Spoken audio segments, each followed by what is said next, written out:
গল্পকথার আসরে আপনাদের সকলকেই স্বাগত।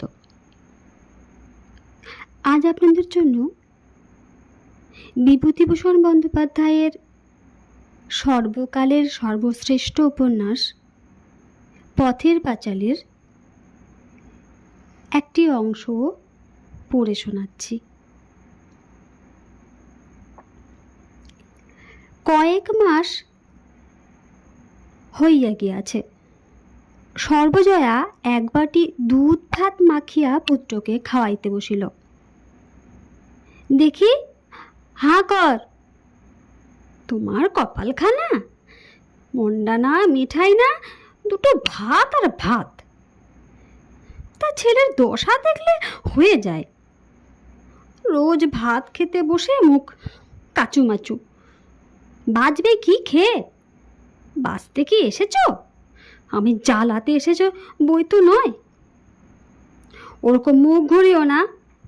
ছি, হাঁ করো লক্ষ্মী।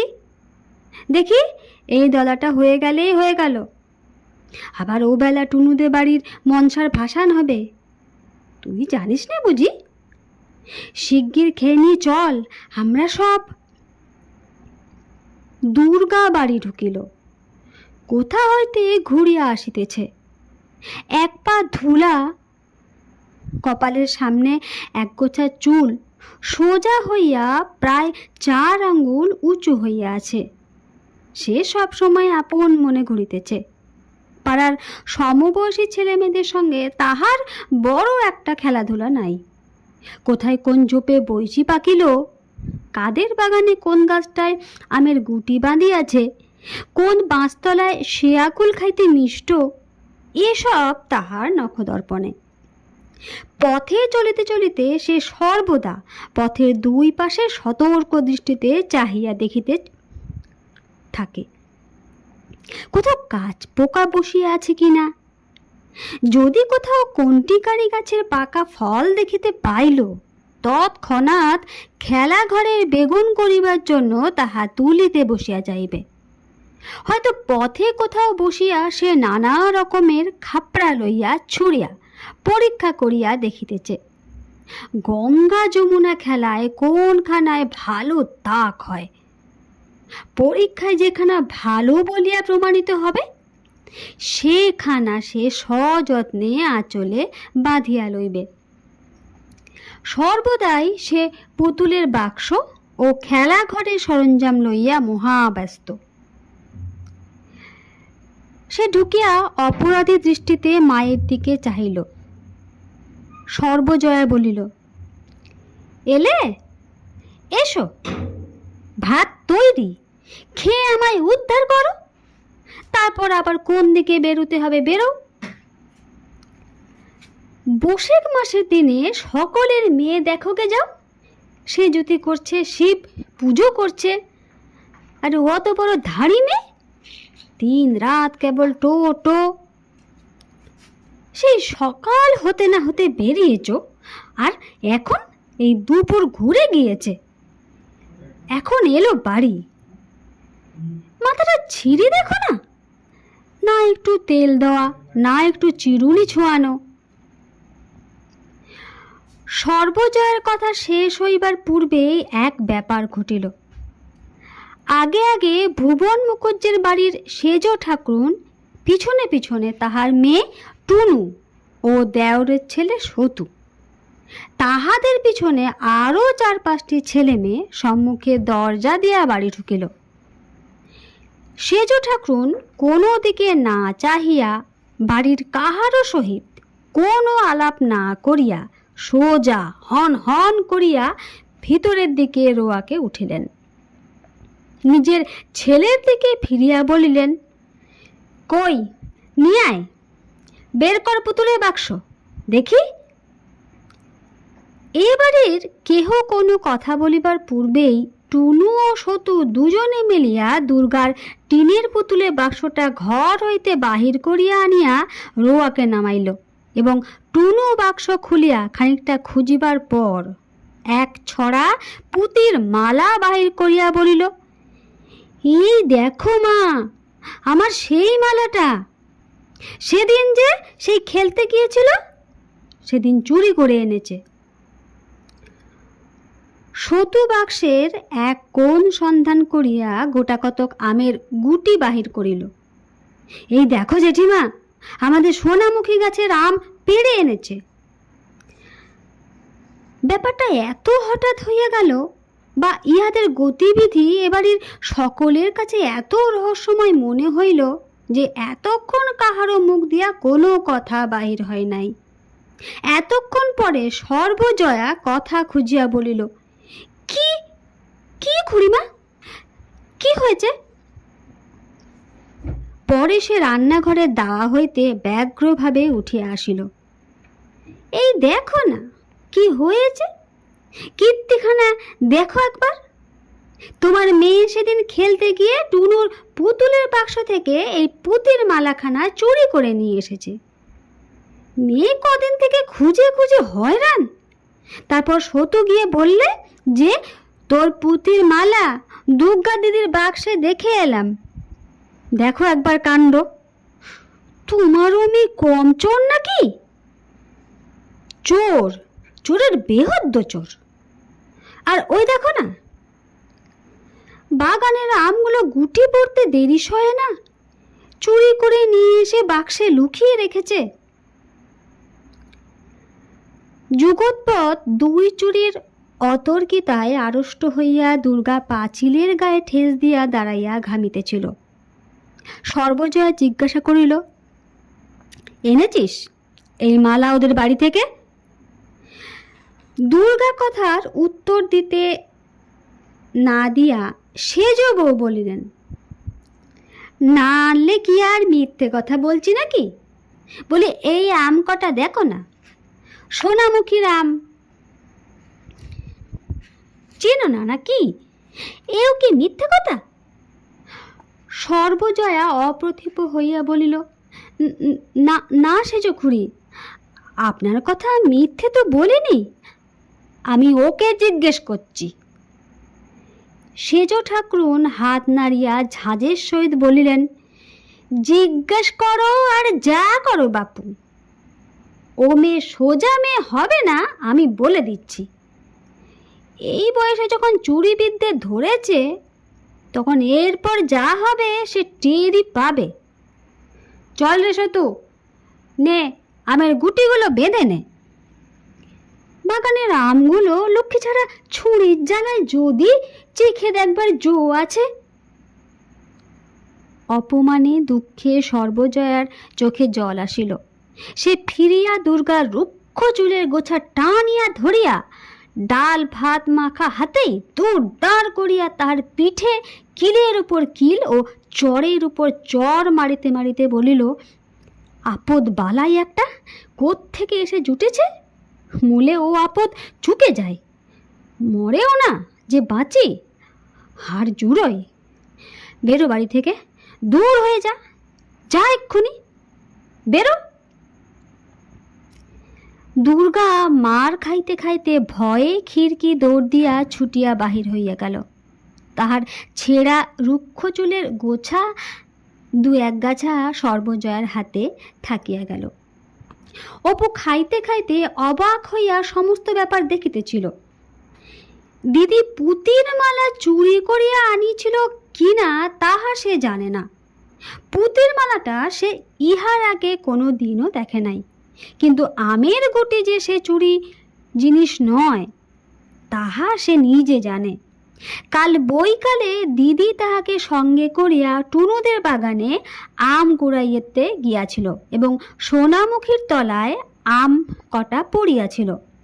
দিদি কুড়াইয়া লইল, সে জানে। কাল হইতে অনেকবার দিদি বলিয়াছে, ও পু, এবারে সেই আমের গুটিগুলো জারাবো, কেমন তো? কিন্তু মা অসুবিধাজনকভাবে বাড়ি উপস্থিত থাকা দরুন উক্ত প্রস্তাব আর কার্যে পরিণত করা সম্ভব হয় নাই। দিদির অত্যন্ত আশার জিনিস আমগুলো এভাবে লইয়া গেল, তাহার উপর আবার দিদি এরূপভাবে মারও খাইল। দিদির চুল ছিঁড়িয়া দেওয়ায় মায়ের উপর তার অত্যন্ত রাগ হইল। যখন তাহার দিদির মাথার সামনে রুক্ষ চুলের একগোছা খাড়া হইয়া বাতাসে ওড়ে, তখন কি জানি কেন দিদির উপর অত্যন্ত মায়া হয়। কেমন যেন মনে হয় দিদির কেহ কোথাও নেই, সে যেন একা কোথা হইতে আসিয়াছে, উহার সাথী কেহ এখানে নাই। কেবলই মনে হয় কেমন করিয়া সে দিদির সকল দুঃখ ঘুচাইয়া দিবে, সকল অভাব পূরণ করিয়া তুলিবে। তাহার দিদিকে সে এতটুকু কষ্টে পড়িতে দিবে না। খাওয়ার পরে অপু মায় ভয়ে ঘরের মধ্যে বসিয়া পড়িতে লাগিল, কিন্তু তাহার মন থাকিয়া থাকিয়া কেবলই বাহিরে ছুটিয়া যাইতেছিল।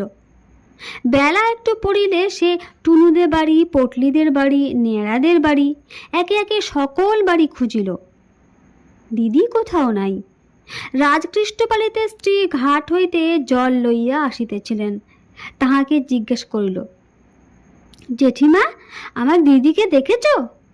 সে আজ ভাত খায়নি, কিচ্ছু খায়নি।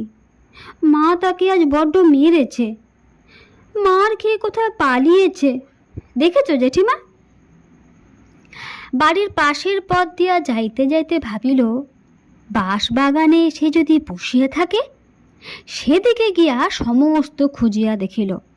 সে খিড়কি দরজা দিয়া বাড়ি ঢুকিয়া দেখিল বাড়িতে কেহ নাই। তাহার মা বোধহয় ঘাটে কি অন্য কোথাও গিয়াছে। বাড়িতে বৈকালের ছায়া পড়িতে শুরু করিয়াছে। সম্মুখের দরজার কাছে যে বাঁশঝাড় ঝুঁকিয়া পড়িয়াছে, তাহার একগাছা ঝুলিয়া পড়া শুকনো কঞ্চিত তার পরিচিত সেই লেজছোলা হলদে পাখিটা আসিয়া বসিয়াছে। রোজই সন্ধ্যার কিছু পূর্বে সে কোথা হইতে আসিয়া এই বাঁশঝাড়ের ওই কঞ্চিখানার উপরে বসে, রোজ রোজ রোজ।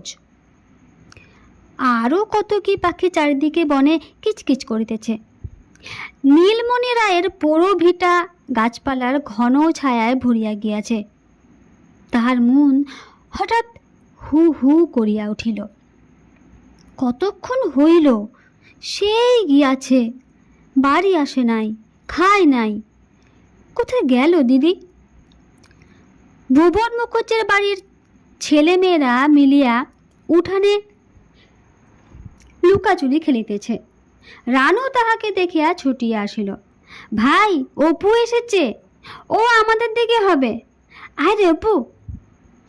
অপু তাহার হাত ছাড়াইয়া লইয়া জিজ্ঞাসা করিল, আমি খেলিব না রানুদি।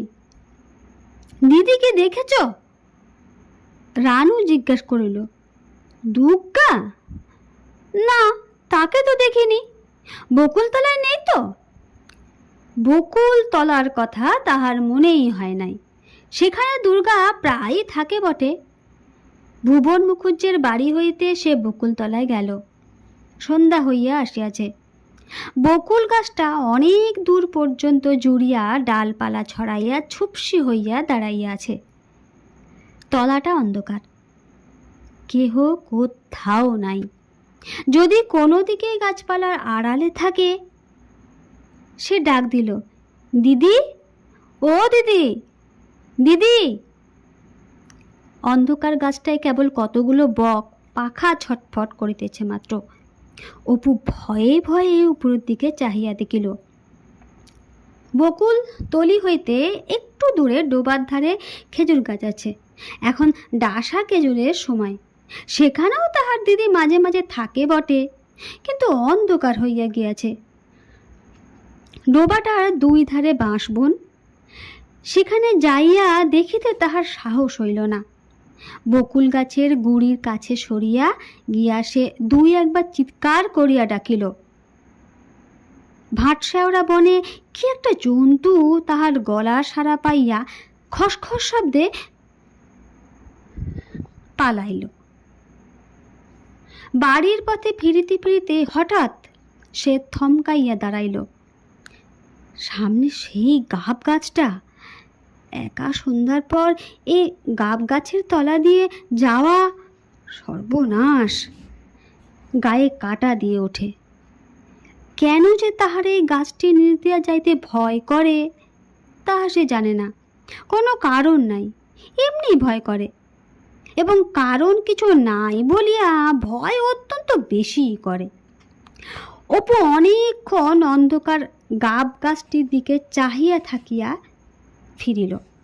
তাদের বাড়ি যাইবার আরেকটি পথ আছে। একটুখানি ঘুরিয়া পটলিদের বাড়ির উঠান দিয়া গেলে গাছের এ অজানা বিভীষিকার হাত হইতে নিষ্কৃতি পাওয়া যায়। পটলির ঠাকুরমা সন্ধ্যার সময় বাড়ির রোয়াকে ছেলে পেলেদের লইয়া হাওয়ায় বসিয়া গল্প করিতেছেন। পটলির মা রান্নাঘরে রাঁধিতেছেন।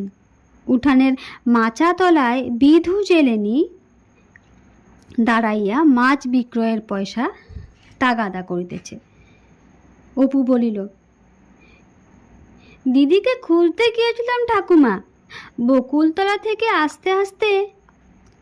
ঠাকুমা বলিলেন, দুগ্গা এই তো বাড়ি গেল, এই কতক্ষণ যাচ্ছে, যা দেখে ছুটে, বোধহয় এখনো বাড়ি গিয়ে পৌঁছয়নি।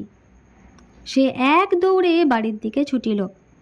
পিছন হইতে পটলির বোন রাজি চেঁচাইয়া বলিল, কাল সকালে আসিস অপু, আমরা গঙ্গা যমুনা খেলার নতুন ঘর কেটেছি, ট্যাক্সালের পেছনে, সেখানে দুর্গাকে বলিস।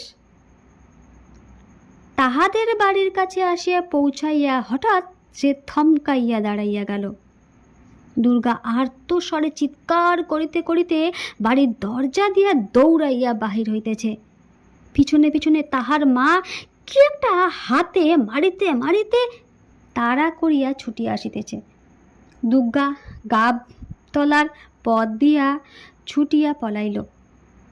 মা দরজা হইতে ধাবমান মেয়ের পিছনে চেঁচাইয়া বলিল, যাও, বেরো, একেবারে জন্মের মতো যাও, আর কখনো বাড়িতে যেন ঢুকতে না হয়, বালাই আপদ চুকে যাক, একেবারে শ্মশান তলায় দিয়ে আসি।